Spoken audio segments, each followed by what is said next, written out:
আকাশবাণী আগরতলা। স্থানীয় সংবাদ পড়ছি চন্দন লেখাপাল। এখনকার বিশেষ বিশেষ খবর হলো, রাজ্যপাল ইন্দ্রসেনা রেড্ডি নাল্লু বলেছেন, সমাজ গঠনে শিক্ষার গুরুত্বপূর্ণ ভূমিকা রয়েছে। রাজ্যে আজ প্রথম সাফল্যের সঙ্গে কিডনি প্রতিস্থাপন করা হলো। প্রধানমন্ত্রী নরেন্দ্র মোদী 3 দিনের রাশিয়া ও অস্ট্রিয়া সফরে আজ সন্ধ্যায় মস্কো পৌঁছেছেন।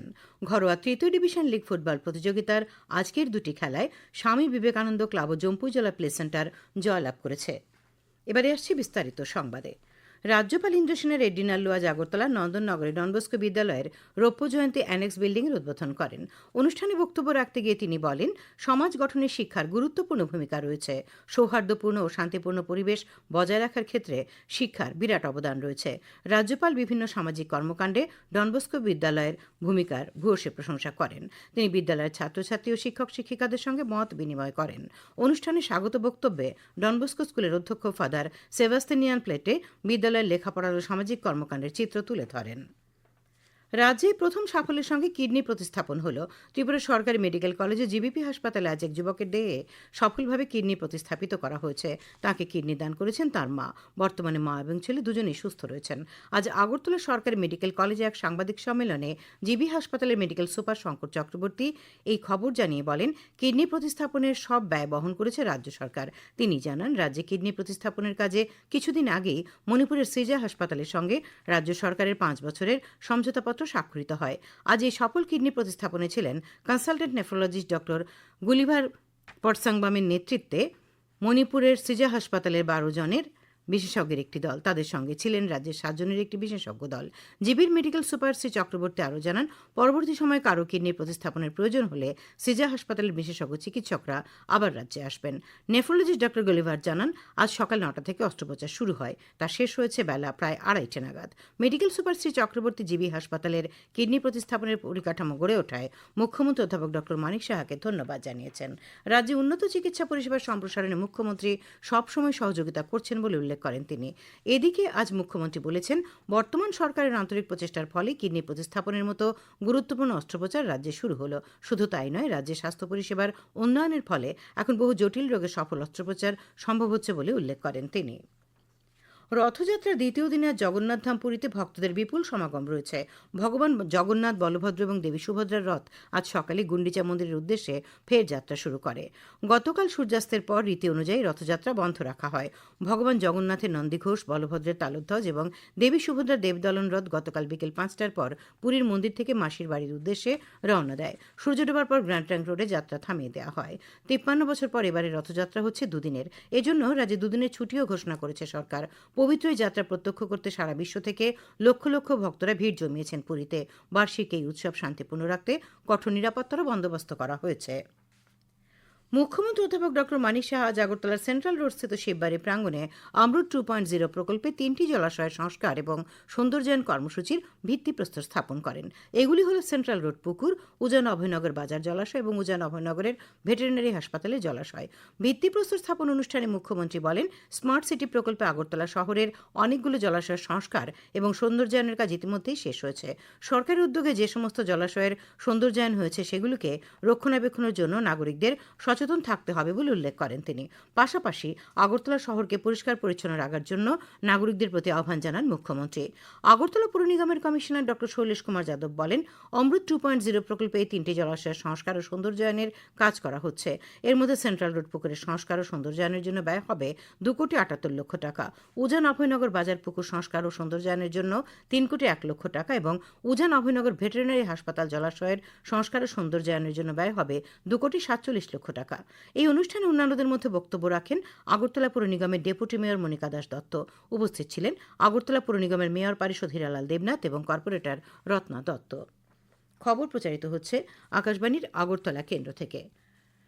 প্রধানমন্ত্রী নরেন্দ্র মোদী 3 দিনের রাশিয়া ও অস্ট্রিয়া সফরে আজ সন্ধ্যায় মস্কো পৌঁছেছেন। মস্কো বিমানবন্দরে তাকে গার্ড অব অনার জানানো হয়।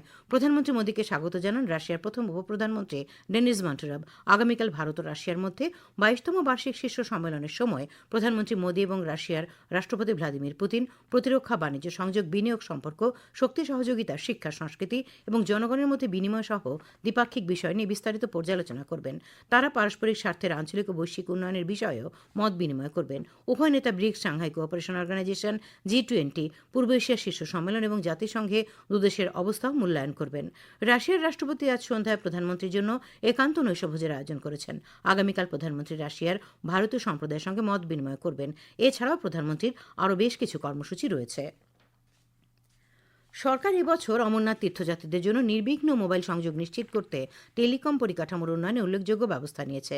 টেলিযোগাযোগ বিভাগ পরিকাঠামো উন্নত করতে এবং নিরবচ্ছিন্ন সংযোগ প্রদানের জন্য এয়ারটেল, বিএসএনএল এবং রিলায়েন্স জিও সহ প্রধান টেলিকম পরিষেবা প্রদানকারীদের সঙ্গে সম্পূর্ণ যাত্রাপথে অংশীদারিত্ব করেছে। এই কাজে এয়ারটেল, রিলায়েন্স জিও এবং বিএসএনএলের 31টি নতুন সাইট সহ মোট 82টি সাইট সক্রিয় থাকবে। এছাড়াও যাত্রীদের জন্য টেলিকম পরিষেবা সুবিধার্থে বিভিন্ন স্থানে সিম বিতরণের ব্যবস্থা করা হয়েছে। এদিকে কঠোর নিরাপত্তার মধ্য দিয়ে বার্ষিক অমরনাথ যাত্রা নির্বিঘ্নে ও সুষ্ঠুভাবে চলছে। আজ সকালে অমরনাথ যাত্রার 10ম দিনে পুণ্যার্থীদের আরও একটি দল পবিত্র গুহার উদ্দেশ্যে রওনা হয়েছে। অবিরাম বৃষ্টির ফলে আসামে বন্যা পরিস্থিতির আরও অবনতি হয়েছে। মৃতের সংখ্যা বেড়ে দাঁড়িয়েছে 66তে। অসমের 28টি জেলার প্রায় 22 লক্ষ মানুষ বন্যার কবলে পড়েছেন। 3,400-এর বেশি গ্রাম প্লাবিত হয়েছে। এখনও পর্যন্ত 68,000 হেক্টরের বেশি জমির ফসলের ক্ষতি হয়েছে। ব্রহ্মপুত্র, বরাক এবং তাদের সব শাখা নদীগুলি বিপদসীমার উপর দিয়ে বইছে। 53,000 মানুষ 269টি ত্রাণ শিবিরে আশ্রয় নিয়েছেন। রাজ্য সরকার তাদের জন্য 361টি ত্রাণ বিতরণ কেন্দ্র খুলেছে। নতুন 3টি ফৌজদারি আইন, ভারতীয় ন্যায় সংহিতা, ভারতীয় নাগরিক সুরক্ষা সংহিতা এবং ভারতীয় সাক্ষ্য অধিনিয়ম আইনের উদ্দেশ্য ও বিভিন্ন দিকগুলি নিয়ে আজ বিলোনিয়ার ঈশ্বরচন্দ্র বিদ্যাসাগর কলেজের রাষ্ট্রবিজ্ঞান বিভাগ এবং জাতীয় সেবা প্রকল্প শাখার যৌথ উদ্যোগে সচেতনতামূলক আলোচনা হয়। আলোচনা চক্রে বক্তব্য রাখেন দক্ষিণ জেলা দায়রা আদালতের পাবলিক প্রসিকিউটর আইনজীবী সুব্রত ভট্টাচার্য, কলেজের অধ্যক্ষ ড মনোরঞ্জন দাস, রাষ্ট্রবিজ্ঞানের বিভাগীয় প্রধান অধ্যাপক মনীষ প্রসাদ, জাতীয় সেবা প্রকল্পের বিলোনিয়া কলেজ শাখার অফিসার অধ্যাপক অভিজিৎ চৌধুরী এবং অধ্যাপক মনীষ প্রসাদ। আইনি সচেতনতা শিবিরে ছাত্রছাত্রী, এনএসএস স্বেচ্ছাসেবক এবং কলেজের শিক্ষকরা অংশ নেন। নতুন 3 আইনের উপর সচেতনতা গড়ে তুলতে পশ্চিম ত্রিপুরা জেলা আইন সেবা কর্তৃপক্ষের উদ্যোগে আজ মান্দাই ব্লকের অন্তর্গত পাটনি ডিসি ভিলেজে আইনি সচেতনতা শিবির অনুষ্ঠিত হয়। শিবিরে পশ্চিম ত্রিপুরা জেলা আইন সেবা কর্তৃপক্ষের পক্ষ থেকে আইনজীবী ভবতোষ দেবনাথ, পাটনি আউটপোস্টের ওসি নিধিরাম রিয়াং এবং আইনি স্বেচ্ছাসেবক রাজীব কুমার পাল আলোচনা করেন। ঊনকোটি জেলায় মহিলা সংক্রান্ত অপরাধ রুখতে পুলিশ প্রশাসন যথোপযুক্ত ব্যবস্থা নিয়েছে বলে জানিয়েছেন ঊনকোটি জেলার পুলিশ সুপার কান্তা জাহাঙ্গীর। আজ সন্ধ্যায় কৈলাসহর মহিলা থানায় আহত এক সাংবাদিক সম্মেলনে তিনি জানান, গতকাল এক 19 বছরের যুবতী অপহরণ মামলায় 2জনকে গ্রেপ্তার করা হয়েছে এবং ওই যুবতীকে উদ্ধারও করা হয়েছে। চুরি, ছিনতাই প্রতিরোধে আইনানুগ ব্যবস্থা নিচ্ছে পুলিশ। জনগণের সঙ্গে পুলিশের সম্পর্ক নিবিড় করতে প্রয়াস কর্মসূচি নিয়মিতভাবে করা হচ্ছে বলে জানান তিনি। আজকের সাংবাদিক সম্মেলনে অতিরিক্ত পুলিশ সুপার ভি দার্লং উপস্থিত ছিলেন। দুদিনের সফরে কেন্দ্রীয় পর্যটন, পেট্রোলিয়াম ও প্রাকৃতিক গ্যাস মন্ত্রকের প্রতিমন্ত্রী সুরেশ গোপী আগামীকাল রাজ্যে আসবেন। আগামীকাল আগরতলা সরকারি অতিথিশালায় কেন্দ্রীয় মন্ত্রীর সঙ্গে বৈঠক করবেন রাজ্যের পর্যটন মন্ত্রী সুশান্ত চৌধুরী। রাজ্য নির্বাচন কমিশনার শরদিন্দু চৌধুরী আজ জানিয়েছেন, রাজ্যে ত্রিস্তর পঞ্চায়েত নির্বাচনের দিনক্ষণ চলতি সপ্তাহেই ঘোষণা করা হবে। তিনি জানান, এবারের পঞ্চায়েত নির্বাচন হবে ব্যালট পেপারে। এই নির্বাচনের রাজ্যের 35টি ব্লকে 25 জন পর্যবেক্ষকও নিযুক্ত করা হবে। খাদ্য দপ্তরের উদ্যোগ ও কৃষি দপ্তরের সহযোগিতা আজ থেকে খোয়াই মহকুমায় কৃষকদের কাছ থেকে সরকারি সহায়ক মূল্যে ধান কেনা শুরু হয়েছে।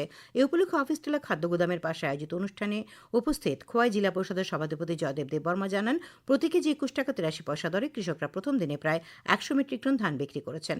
ধান ক্রয়ের সময়সীমা 3 দিন থেকে বাড়িয়ে 10 দিন করার সিদ্ধান্ত নেওয়া হয়েছে বলেও শ্রী দেববর্মা জানান। বিজেপির উদ্যোগে আসন্ন ত্রিস্তরীয় পঞ্চায়েত নির্বাচনকে সামনে রেখে আজ ঊনকোটি জেলার ফটিকরায় বিধানসভা কেন্দ্রের অধীন বিলাসপুরে বৈঠক হয়। এখানে দলীয় সাংগঠনিক বিষয়ে আলোচনা ও মত বিনিময় করা হয়। আজকের বৈঠকে উপস্থিত ছিলেন মৎস্য ও প্রাণী সম্পদ বিকাশ দপ্তরের মন্ত্রী সুধাংশু দাস সহ দলীয় নেতৃবৃন্দ। অসংগঠিত ক্ষেত্রে শ্রমিকদের স্বার্থ সংশ্লিষ্ট 9 দফা দাবিতে আজ অল ত্রিপুরা আনঅর্গানাইজড ওয়ার্কার্স কংগ্রেসের পক্ষ থেকে শ্রম দপ্তরে ডেপুটেশন প্রদান করা হয়। উল্লেখযোগ্য দাবিগুলি হল অসংগঠিত শ্রমিকদের শ্রম কার্ড প্রদান, শ্রমিকদের 60 বছর হলে ভাতা প্রদান করা ইত্যাদি। সিটি কংগ্রেসের উদ্যোগে আজ কৈলাসহর কংগ্রেস ভবনে বৈঠক হয়। উপস্থিত ছিলেন বিধায়ক বীরজিৎ সিংহ, পিসিসি সদস্য রুদ্রেন্দু ভট্টাচার্য, ব্লক কংগ্রেস সভাপতি আশিস সেনগুপ্ত প্রমুখ। কৈলাসহর শহর এলাকায় জল নিকাশি ব্যবস্থার উন্নতি সাধন, সব রাস্তায় স্ট্রিট লাইটের ব্যবস্থা করার দাবি জানানো হয়। খেলার খবর। ঘরোয়া 3য় ডিভিশন লিগ ফুটবল প্রতিযোগিতার আজ অনুষ্ঠিত 2টি খেলায় স্বামী বিবেকানন্দ ক্লাব ও জম্পু জেলা প্লে সেন্টার জয়লাভ করেছে। উমাকান্ত মিনি স্টেডিয়ামে অনুষ্ঠিত খেলায় স্বামী বিবেকানন্দ ক্লাব 11-0 গোলে সবুজ সংঘকে হারিয়ে দেয়। একই মাঠে অপর খেলায় জম্পু জেলা প্লে সেন্টার 8-0 গোলে কেশব সংঘকে পরাজিত করে। আবহাওয়া। আগামীকাল আকাশ সাধারণত মেঘাচ্ছন্ন থাকবে, দু এক জায়গায় বজ্র বিদ্যুৎ সহ হালকা থেকে মাঝারি পর্যায়ে বৃষ্টিপাতের সম্ভাবনা রয়েছে। তাপমাত্রা সর্বোচ্চ 33 ডিগ্রি সেলসিয়াস এবং সর্বনিম্ন 27 ডিগ্রি সেলসিয়াসের কাছাকাছি থাকবে। আজ দিনের সর্বোচ্চ তাপমাত্রা ছিল 34.5 ডিগ্রি সেলসিয়াস এবং সর্বনিম্ন 27.1 ডিগ্রি সেলসিয়াস। আগামী 24 ঘন্টায় রাজ্যের সব জেলায় বিক্ষিপ্তভাবে বজ্র বিদ্যুৎ সহ বৃষ্টিপাতের সতর্কবার্তা জারি করেছে আবহাওয়া দপ্তর। শেষ করার আগে খবরের বিশেষ বিশেষ অংশগুলি আরেকবার।